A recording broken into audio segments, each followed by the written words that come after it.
ubur-ubur ikan lele.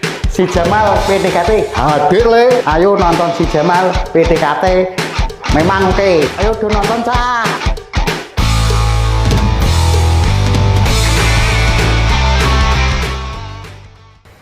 Assalamualaikum warahmatullahi wabarakatuh. Salam Germas, sehat, bugar, produktif, bahagia. Ya, kita sudah sampai di ujung akhir tahun 2025. Tapi si Jamal PDKT tetap hadir untuk menemani Jumat malam sobat sehat semuanya tentunya. Nah, si Jamal PDKT tentunya akan membahas terkait dengan isu atau masalah atau bahkan informasi kesehatan yang tentunya bermanfaat untuk sobat sehat semuanya. Nah, malam ini bersama saya Andi Ahmad SKM, saya adalah penyuluh kesehatan masyarakat dan merupakan staf di Subkor PTM dan Keswa. Dulur sehat, beberapa waktu yang lalu di si Jamal PDKT sudah pernah dibahas terkait dengan isu atau masalah kesehatan yaitu kanker leher rahim. Ya, waktu itu kalau tidak salah dibahas oleh teman-teman dari Puskesmas Randu Batu. Nah, untuk malam ini kita akan membahas materi atau tema yang sama. Nah, jadi terkait dengan screening kanker leher rahim. Akan tetapi ada yang berbeda karena untuk metode yang digunakan yaitu adalah metode pemeriksaan HPV DNA. Nah, sobat sehat, saya tidak sendirian karena sekarang sudah hadir Ibu Subkoordinator PTM dan Keswa tentunya Ibu Arum Purwaningtyas SKM MN. Ya, Bu, boleh kita sapa sobat sehat yang ada di rumah? Ya, betul Mas Andi nggih. Halo sobat sehat semuanya yang ada di rumah. Nggih, saya Arum Purwaningtyas. Kebetulan saya ditugaskan di Subkoordinator PTM dan Keswa. Nggih, jadi kami harapkan sobat semua yang ada di rumah sehat walafiat. Begitu nggih Mas Andi. Seperti kita ya, Bu. Nggih, kita malam bukan malam Jumat ya, Jumat malam. Jumat malam. Menuju ke Sabtu, menuju ke weekend kita juga harus tetap sehat dan semangat tentunya. Betul. Bu Arum, saya yakin untuk sobat sehat yang ada di rumah itu sudah sudah familiar, sudah paham betul, apalagi di si Jamal PDKT sebelumnya itu sudah pernah dibahas terkait dengan kanker leher rahim, termasuk bagaimana untuk screening dan cara mencegahnya juga. Saya yakin, apalagi untuk ibu-ibu, kanker leher rahim tentunya sangat familiar di ibu-ibu dan sebagainya. Nah, tapi juga ada mungkin dari sobat sehat yang terlewatkan atau mungkin lupa Bu, karena sudah beberapa bulan yang lalu sepertinya untuk dibahas. Nah, untuk sekarang ini kita akan membahas kembali. Mungkin Ibu Arum kita ulas sebentar ya Bu, terkait kanker leher rahim itu sendiri sebenarnya seperti apa? Baik Mas Andi, kita tahu ya kanker leher rahim ini menyerang ibu-ibu yang perempuan. Tapi kita bahas dulu apa itu sebetulnya kanker leher rahim. Kanker leher rahim itu biasa juga disebut dengan kanker serviks, yaitu kondisi pertumbuhan sel abnormal di rahim serviks, di mulut rahim. Bagian bawah rahim itu saluran menuju ke vagina. Nah, di situ biasanya disebabkan oleh virus HPV DNA. HPV DNA, tahu Mas singkatannya? Human Papilloma Virus. Nah, itu virusnya. Kemudian ini biasanya ditularkan yang melalui hubungan seksual. Meskipun ada kemungkinan tidak, tapi ini sebagian besar ditularkan melalui hubungan seksual. Dan ini kalau tidak ditangani dengan baik, nanti akhirnya bisa menjadikan kanker ganas ataupun tumor ganas. Jadi dia disebabkan oleh virus ya. HPV, Human Papilloma Virus. Nah Bu, ini kan tadi menyerangnya di saluran atau leher rahim. Itu kan berarti tidak kasat mata ya Bu ya. Nah ini sebagai langkah supaya sobat sehat yang ada di rumah itu juga tahu untuk kewaspadaan gejala-gejalanya mungkin yang bisa dirasakan oleh orang awam itu seperti apa ya? Ya, Mas Andi, untuk kanker leher rahim, kanker serviks ini, gejala awal itu tidak terasa, Mas. Ya. Jadi ibu-ibu kaum wanita lah, ya. Ini biasanya enjoy aja karena tidak ada gejala. Ya. Padahal itu sebetulnya mungkin sudah ada virus HPV di tubuhnya. Ya. Ini kita perlu mengetahui. Ya. Contoh yang pertama ini, perdarahan vagina yang tidak normal. Nah, yang tidak normal itu yang bagaimana, Mas? Misalnya kita sudah tidak menstruasi. Ya. Nah, ternyata di saat berhubungan suami istri, nah itu ada perdarahan, ada flek seperti itu. Ya, ini perlu dicurigai. Ya. Padahal kadang ada kita mengatakan, alah itu kebanteran, padahal itu enggak, padahal itu ada tanda-tanda yang masalah. Kemudian keputihan yang tidak biasa. Nah, kemudian kalau ibu-ibu kaum wanita ini kan biasa ya, tapi kalau yang keadaan bening seperti itu lah, ini keputihannya itu tidak biasa. Contohnya, cairannya itu berwarna merah muda atau kecoklatan. Ya. Kemudian ini Mas Andi sudah menikah ya, sudah punya istri, alhamdulillah. Nah, atau itu biasanya kan baunya khas. Nah, tapi ini tidak, Mas.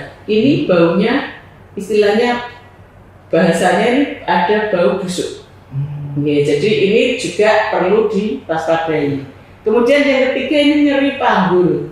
Ya, meskipun tidak semua nyeri panggul ini diwaspadai ke kanker leher rahim. Ya, tapi ini ya, saat berhubungan kok pinggang ini terasa sakit. Ya, sakitnya kadang itu luar biasa sakit banget seperti itu, Mas. Ya, itu mungkin salah satu yang perlu diwaspadai juga. Jadi ketika sobat sehat yang ada di rumah mungkin mengalami satu gejala atau beberapa tadi, mungkin tidak serta-merta itu kanker leher rahim mungkin ya, tapi tetap itu harus menjadi kewaspadaan kita seperti itu, betul ya? Ya.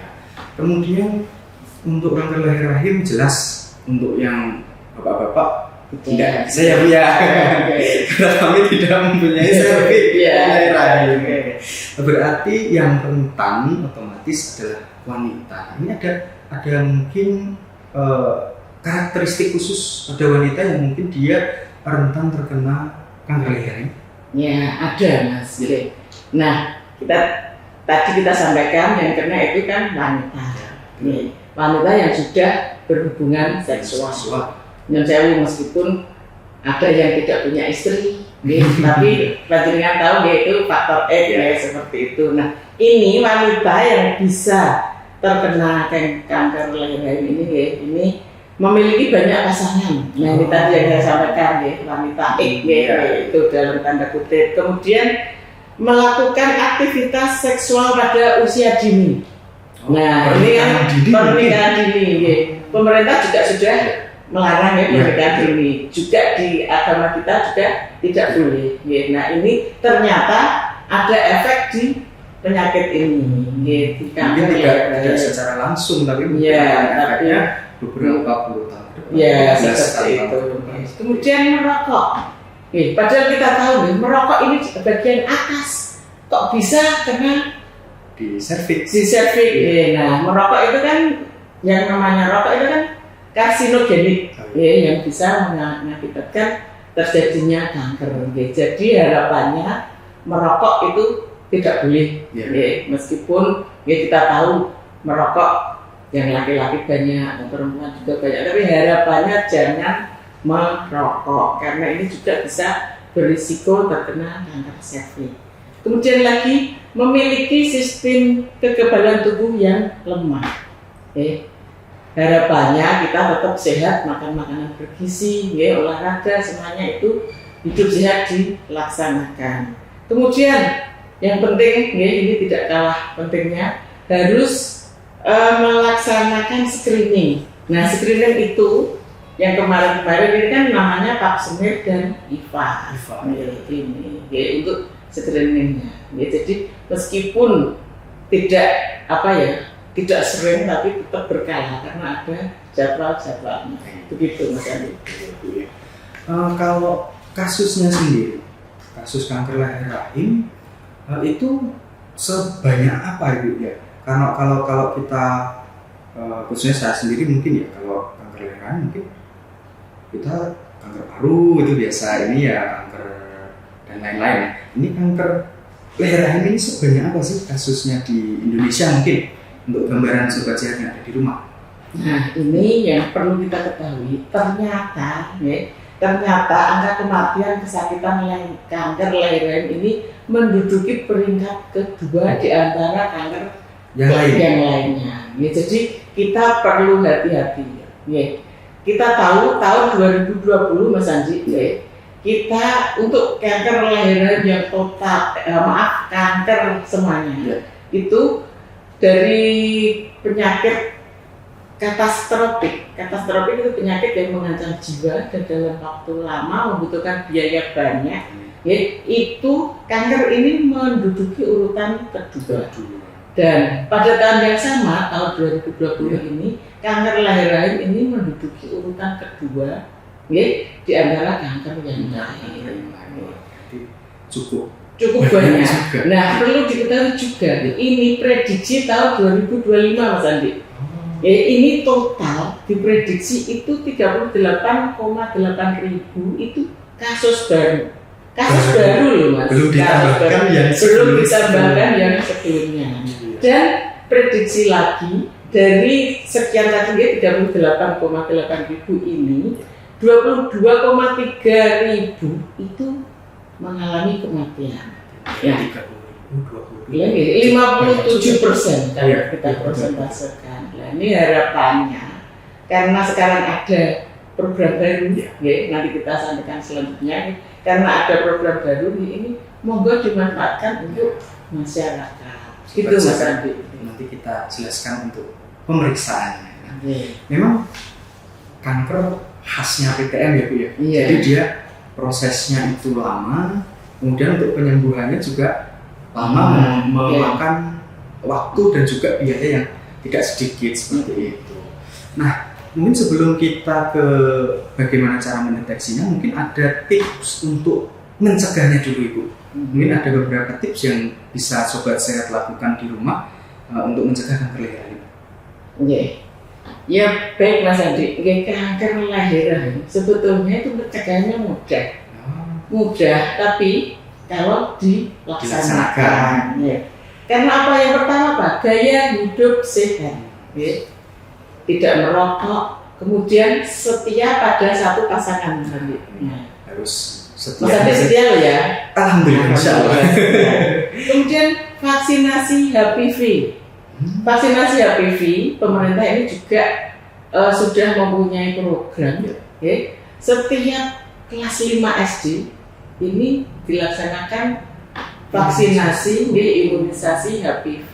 Ya, jadi tidak pandang usianya, gitu. Setiap kelas 5 SD yang perempuan meskipun ya, wacana laki-laki dan perempuan, tapi ini saat ini baru yang perempuan, jadi kelas 5. Kemudian ini screening rutin, tadi yang saya sampaikan di awal, screening rutin tentang Pap smear dan IVA. Ya, kemudian ini tadi yang saya sampaikan, hal yang terbaru kombinasi antara IVA dan HPV JNA. Nah, ini akan dilaksanakan dan tahun ini juga sudah dilaksanakan, tapi baru sebagian, ya. Kemudian tahun berikutnya akan dilaksanakan lagi. Gitu Mas Andi. Ya. Jadi untuk mencegahnya yang nomor satu paling utama adalah gaya hidup sehat. Untuk mencegah PTM apapun itu, termasuk kanker leher rahim, harus gaya hidup sehat. Di samping itu juga melakukan vaksinasi, dan juga yang akan kita bahas itu adalah screeningnya atau deteksi dininya. Nah, kemarin sudah di podcast yang lalu sudah dijelaskan tentang Pap smear dan IVA. Nah, mungkin hari ini kita fokus di screening HPV DNA. Nah, mungkin Ibu Arum, kita masih ada waktu lama sih Bu, ini kita 1 jam podcastnya. Yang ini bisa dijelaskan secara rinci untuk screening rutin kanker leher rahim ini seperti apa? Untuk screening yang telah disampaikan di awal itu kan IVA dan pap smear. Itu keduanya dilakukan untuk mendeteksi sel-sel yang abnormal yang ada di serviks. Nah, sedangkan ini yang program baru HPV DNA dan IVA ini adalah untuk mendeteksi materi genetik, DNA kan genetik. Ini kemudian di situ ada virus HPV-nya tadi. Dan kalau di IVA dan pap smear itu kita hanya mengetahui sel-sel abnormal. Nah ini dikombinasi dengan HPV DNA itu kita bisa mengetahui virusnya. Virus yang paling bisa mengakibatkan kanker ini adalah yang tipe 16 dan 18. Virusnya ada tipe-tipenya. Itu banyak sekali, tapi ini yang bisa istilahnya paling risiko tinggi untuk kanker itu yang tipe 16 dan 18. Seperti itu. Jadi kalau pap smear dan IVA itu dia mungkin sudah ada perubahan sel ke arah abnormal gitu ya, mungkin pertumbuhannya abnormal. Tapi kalau HPV DNA ini justru malah lebih dini lagi ya, Bu ya. Mungkin belum terjadi perubahan sel, tapi sudah ada virusnya, virus HPV-nya. Jadi wah berarti ini program yang sangat bagus kalau memang ada deteksi dini HPV DNA. Tapi dia tetap kombinasi ya, Bu. Kombinasi dengan IVA itu seperti apa? Ini gini Mas Adi. Nanti pelaksanaannya itu kan di istilahnya spekulum masuk ke vagina. Nah itu diambil IVA dulu. IVA dulu. Nah kalau IVA kan bisa diketahui hasilnya oleh puskesmas. Kemudian ya dilaksanakan HPV DNA. HPV DNA ini kemudian setelah diambil, ini dikemas, dikirim ke dinas kesehatan. Kemudian kami kerjasama dengan kantor pos, dinas kesehatan ini kerjasama dengan kantor pos, kita kirim ke laboratorium klinik RSUD R. Sutrasno Rembang. Kita kirim ke sana, karena apa? Kita punya PCR, tapi belum bisa untuk memeriksa ini, untuk memeriksa HPV DNA karena harus ada 5 channel, sedangkan kita punyanya 3 channel. Dan kami juga sudah koordinasi dengan Rumah Sakit Rembang, R. Sutrasno Rembang, di sana kebetulan siap. Nah, ini kalau untuk sasarannya, apakah semua wanita itu bisa ikut atau seperti apa itu untuk sasarannya? Sasaran, saya sampaikan sasaran misalnya itu wanita usia 30 sampai 69 tahun. Untuk program ini khusus 30 sampai 69 tahun. Dan harapannya sudah berhubungan seksual. Karena itu salah satunya. Untuk sasarannya ini 30 sampai 69 tahun. Nah ini kalau di bawah 30 tahun boleh tidak, Bu? Nah ini kita sampaikan tadi. Di bawah 30 tahun, ini kasus ini akan hilang sendiri. Jadi karena ini karena kekebalan tubuh yang kuat, ini kan masih muda, ini nanti akan hilang sendiri. Ada virus, kena virus HPV, tapi nanti akan hilang sendiri karena ini tadi ada kekebalan tubuh pada si perempuan tersebut. Jadi nanti seandainya ini ada hasil positif, itu positif palsu. Jadi istilahnya gini, kita sudah bingung, panik, karena positif gitu ya. Itu nanti akan hilang dengan sendirinya. Untuk itu. Jadi yang difokuskan adalah yang 30 sampai 69 tahun. Mungkin kalau tips untuk sobat sehat yang ada di rumah, mungkin kalau usianya masih di bawah 30 tahun, kita jaga pola hidup saja. Kalau kita kena HPV-nya, kemudian kekebalan kita bagus, tubuh sehat dan sebagainya, mungkin akan kalah ya virusnya itu ya, Bu ya. Seperti itu. Baik. Nah untuk pelaksanaannya sendiri, Bu, kita lebih ke programnya ya, Bu ya. Kita sudah membahas tadi kanker serviks sampai pencegahannya. Untuk program pemeriksaan HPV DNA sendiri untuk di Kabupaten Blora ini sudah terlaksanakah? Sudah atau masih tahap persiapankah atau seperti apa? Boleh kami dijelaskan itu? Iya, Mas Andi. Untuk pelaksanaan deteksi dini kanker leher rahim melalui HPV DNA dan kolaborasi dengan IFA, ini kita sudah melaksanakan. Ini sama dengan di kabupaten yang lain. Ini suatu hal yang baru. Nah, ini pertama kita mendapatkan sosialisasi itu di akhir tahun 2024. Dari pusat, kemudian dari provinsi kita mendapat sosialisasi tersebut. Nah, kemudian juga kita untuk mengusulkan BMHP-nya, Mas Andi. Dan screening ini dimulai tahun 2025 harus dimulai. Jadi mengusulkan BMHP adalah badan medis habis pakai ya, sobat ya. Jadi itu perlengkapan atau bahan medis yang diperlukan untuk pemeriksaan HPV DNA.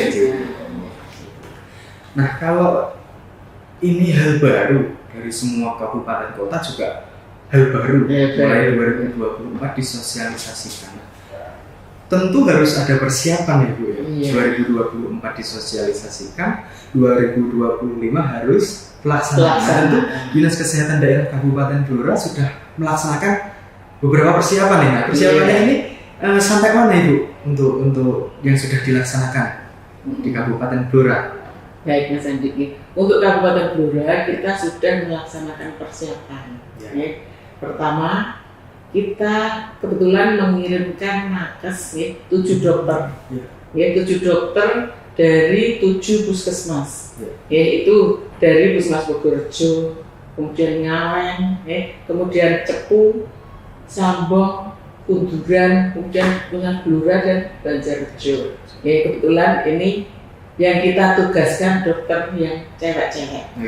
Meskipun tidak menutup kemungkinan karena ini dokter itu sudah istilahnya profesional, tapi ini yang kita kirim adalah dokter-dokter perempuan yang cantik. Takutnya masyarakat ini ya Bu ya, malu lah kalau dokternya lagi, tapi profesional akan dilaksanakan. Kemudian Mas Andi, ini ada tambahan lagi. Kita juga sudah melaksanakan on the job training, OJT, semacam pelatihan 1 hari. Itu di 26 puskesmas, pelaksanaan di Hotel Asana. 26 dokter dari 26 puskesmas, juga 26 bidan dari 26 puskesmas. Juga dari masing-masing puskesmas itu membawa 1 probandus. Probandus itu adalah sampel orang yang akan diperiksa. Orang yang akan diperiksa itu memenuhi kriteria tadi Mas Andi. 30 tahun sampai 69. Nah, itu setelah probandus tadi diambil untuk praktek itu, tapi sampel tersebut kita kirim dan ada hasilnya seperti itu. Kemudian tadi persiapan yang 2 pelatihan, kemudian OJT, juga BMHP. Kita juga harus mempersiapkan BMHP. Itu. Dan selain itu, tadi di awal juga kita sampaikan, kita mengadakan kerjasama dengan RSUD R. Suprasno Rembang. Jadi itu persiapannya. Jadi karena ini program baru memerlukan waktu untuk persiapan tersebut. Luar biasa ya ternyata. Dinas Kesehatan Kabupaten Blora itu kalau ada program dari pusat ini dilaksanakan. Nah, kita persiapan langsung kita laksanakan seperti itu. Nah, sudah pernah ada OJT, sudah ada probandus tadi Bu ya. Berarti sudah melakukan pemeriksaan. Iya, sudah pemeriksaan. Tadi kan sudah ada OJT, dari 26 probandus tadi sudah diambil dan dikirim dan juga ada hasilnya. Ternyata dari hasil OJT tadi, petugas-petugas tadi sudah memenuhi syarat karena dari probandusnya itu ada hasilnya semua. dan semuanya bisa diperiksa Bisa ya di diperiksa. laboratorium. Iya. Kemudian untuk itu waktu UGD. Setelah UGD, pasca UGD, apakah puskesmas 26 puskesmas kita itu sudah membuka pelayanan HPV DNA semuanya? Iya, karena sudah OJT, jadi mau nggak mau, karena sudah mampu Iya. itu melaksanakan OJT. Melaksanakan pelayanan HPV DNA.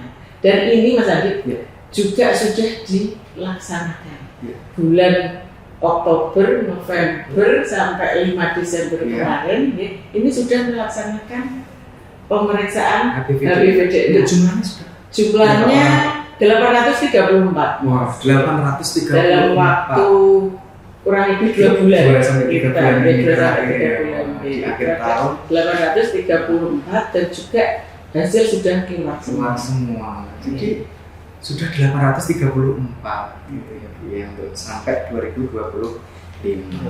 Oke. Nah, ini yang tidak kalah pentingnya Bu. Ini kan pemeriksaan. Dari awal tadi berarti diperiksa di puskesmas. Kemudian spesimennya dikirim ke lab Rembang.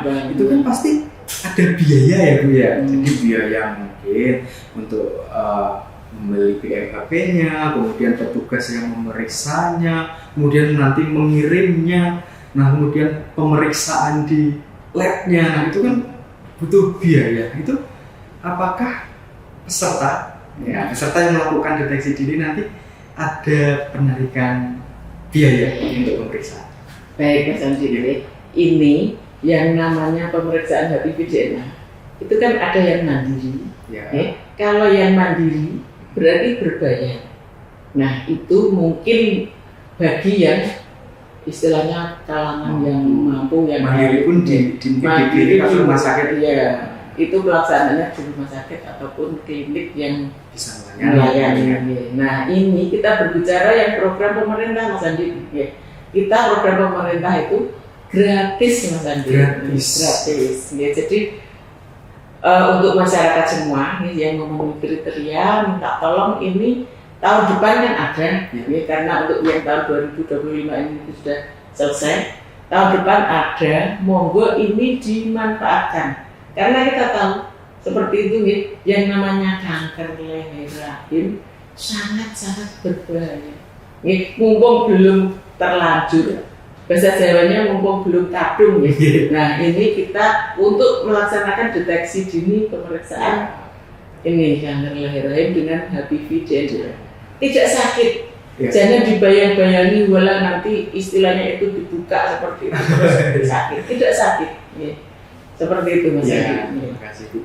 Nah ini pemeriksaan untuk semua wanita usia 30 sampai 69 tahun. Artinya setiap orang berhak untuk mendapatkan pelayanan tersebut. Ini apakah itu Bu, jadi satu dengan program yang saat ini dilaksanakan cek kesehatan gratis atau CKG itu memang bagian dari itu atau seperti apa? Ini untuk HPV DNA ini juga bagian dari cek kesehatan gratis. Jadi 1 tahun 1 kali mendapat jatah untuk ini. Jadi memang harus benar-benar dimanfaatkan. Karena apa? Biayanya kalau sendiri mahal. Nah itu kan kalau CKG memang 1 orang 1 kali dalam setahun. Nah, apakah ketika CKG kemudian akan serta-merta dicek setiap tahun untuk HPV DNA-nya Bu? Tidak. Tidak. Ini sesuai dengan hasil pertama tadi ya, hasil saat diambil sampelnya dan hasilnya keluar seperti apa. Jadi perlakuannya nanti beda misalnya. Beda. Positif. Apakah di tahun depan lagi atau tidak itu berbeda-beda Bu? Berbeda-beda. Mungkin bisa ada penjelasan lebih lanjut. Ini gini Mas. Untuk perempuan kan ada yang sudah menopause dan belum menopause. Yang sudah menopause itu hanya periksa HPV DNA. Itu bila yang menopause tadi HPV DNA-nya positif, maka ini akan dilaksanakan koloskopi. Koloskopi itu pemeriksaan mendalam di serviks menggunakan alat. Di situ menggunakan alat pembesar khusus. Nah, itu nanti untuk mendeteksi area sel abnormal. Itu yang HPV DNA positif bagi menopause. Kalau yang negatif itu dilaksanakan screening 10 tahun lagi. Itu kalau menopause positif itu ada pemeriksaan lanjutan, kalau dia negatif screeningnya 10 tahun lagi. Nah, kalau yang belum menopause, nah ini ada HPV DNA negatif, kemudian IVA-nya negatif. Nah ini sama, ini pemeriksaan dilakukan 10 tahun lagi, 10 tahun lagi, karena keduanya negatif. Kemudian ini HPV DNA positif dan IVA negatif. Nah ini ada dua. Kalau selain tipe 16 dan 18, ini kan yang menimbulkan risiko tinggi untuk kanker. Ini pemeriksaannya IVA ulang 3 tahun lagi. Karena dia kalau selain 16 18 tidak terlalu riskan, jadi 3 tahun lagi diperiksa. Kalau HPV DNA-nya positif, kemudian IVA negatif, tapi tipe 16-18, ini pemeriksaan IVA ulangnya itu 1 tahun lagi. Berarti tahun ini misalnya HPV DNA dan IVA, kemudian HPV DNA-nya positif, IVA-nya negatif, tahun depan di CKG itu akan dapat IVA. Kemudian ini ada HPV negatif, IVA positif. Nah ini ada krioterapi atau thermal ablation, itu krioterapi. Ini kalau krioterapi puskesmas bisa melaksanakan. Kemudian setelah itu pemeriksaan IVA ulang 6 bulan lagi. Jadi ini HPV negatif, IVA positif, di cryo, kemudian 6 bulan lagi dilaksanakan IVA. Gitu. Kemudian ada satu lagi Mas Andi, HPV positif, IVA positif, ini dilaksanakan krioterapi, kemudian pemeriksaan IVA ulang 6 bulan lagi. Jadi kalau IVA-nya positif ini harus di cryo. Karena selnya sudah mulai muncul sel abnormal, jadi harus dihancurkan, harus segera diterapi. Berdasarkan algoritma, itu tindakannya seperti itu, Mas Andri. Jadi tidak setiap tahun kita melaksanakan untuk HPV DNA-nya. Jadi tergantung hasil pemeriksaan pertama kalinya tadi, positif, negatif dan sebagainya. Seperti itu. Nah untuk tahun depan, ini kan tahun ini berarti sudah mendapatkan kurang lebih tadi 834. Nah untuk tahun depan seperti apa itu? Tahun depan juga sama. Kita melaksanakan pemeriksaan HPV DNA yang dilaksanakan juga puskesmas, karena petugas sudah terlatih tadi, karena ini dari awal sampai akhir 1 tahun, ini nanti harapannya targetnya lebih banyak. Kemarin kan karena hanya 2-3 bulan kemarin hanya mendapat 834. Jadi ini nanti harapannya kalau target kita ada 9.000 Mas Adi. Semoga 9.000 itu tadi juga semua terlaksanakan, terlayani untuk pemeriksaan HPV DNA ini. Itu Mas Andi. Jadi tahun depan Dinas Kesehatan Daerah Kabupaten Blora bersama dengan Puskesmas tetap mengadakan untuk pelayanan deteksi dini HPV DNA kombinasi dengan IVA gitu ya. Kurang lebih dipersiapkan untuk 9.000 orang. Nah, ini monggo sobat sehat untuk tahun depan segera datang ke Puskesmas untuk melakukan pemeriksaan gitu ya. Nah, untuk syaratnya sendiri Bu, apakah harus ada yang harus dibawa ke Puskesmas kah atau ada syarat-syarat khusus yang harus dipersiapkan sebelum datang ke Puskesmas?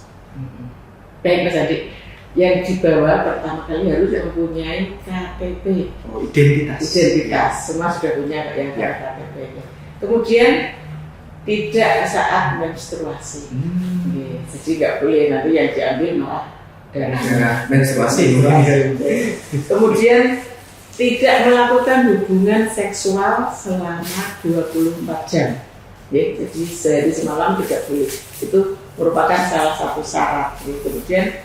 Kemudian jangan melakukan pembilasan vagina dengan itu sabun istilahnya apa mas itu mas? Sabun yang untuk itu membilas ya, untuk membilasnya itu jangan dulu. Ya, jadi intinya yang normal saja. Kalau air bersih dan sepertilah mandi biasa. Untuk itu yang sabun-sabun untuk pervaginaan itu ditinggalkan dulu. Ya. Seperti itu. Jadi sarannya sebenarnya cukup mudah. Dan yang membawa KTP sudah mendapatkan pemeriksaan yang sedetail itu untuk HPV DNA. Ini tahun depan harus sobat sehat harus datang ke puskesmas. Baik, demikian bincang sehat kita malam ini. Semoga dapat menambah wawasan kesehatan kita semua. Kita sudah diberikan banyak informasi terkait screening HPV DNA dan IVA untuk mencegah kanker leher rahim oleh Ibu Arum, dan kami mengucapkan terima kasih serta mohon maaf apabila ada kekurangan, dan kami juga mengucapkan selamat menyambut tahun baru tahun baru 2026. Semoga tahun depan kita lebih baik, dan ini sepertinya episode terakhir ya untuk si Jamal PDKT untuk tahun ini. Tentunya untuk tahun depan akan lebih banyak informasi yang mungkin dapat disampaikan oleh Dinas Kesehatan Daerah Kabupaten Blora. Nah, terakhir nih Bu ya, tetap kita harus sehat dengan cerdik ya. Cek kesehatan secara rutin, enyahkan asap rokok, rajin aktivitas fisik, diet seimbang, istirahat cukup, dan kelola stres. Terima kasih. Wassalamualaikum warahmatullahi wabarakatuh.